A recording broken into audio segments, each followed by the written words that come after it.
আমার বাবা মা যারা আছে সবার সাথে সুন্দরভাবে থাকে, এটাই চেয়েছি, এটাই বলেছি। আর উপদেশ উপদেশ বলতে বললাম যে ভালো থাকবা, আমরা যে সবসময় হাসি খুশি থাকতে পারি এরকম। কিন্তু এই মুহূর্তে এখানে এসে মনে হচ্ছে আমি বিয়েই করি নাই, কি বলবেন, তাই না? আর আমি যে এত ব্রাইডাল শুট করি মনে হয় যে আমি প্রতিদিনই মানে বিয়ে হচ্ছে এরকম মনে হচ্ছে। কি বলেন আপনারা?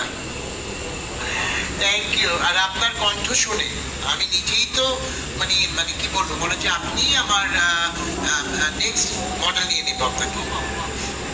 কি আমি ভুল বললাম? বলেন, সবাই একটা হাততালি হবে। Thank you, thank you. এতগুলো ক্যামেরার সামনে বলছেন, মনে রেখে কিন্তু জিনিসটা। যাই হোক, ভাই সাহেব, আপনার কাছে সময় তো আপনিও ছেলের বউয়ের শাশুড়ি হবেন ইনশাআল্লাহ। দ্যাট টাইম আপনি আপনার ছেলেকে কি উপদেশ দিবেন মা হিসেবে? আমি তো আমার ছেলের সাথে অনেক বেশি ফ্রেন্ডলি।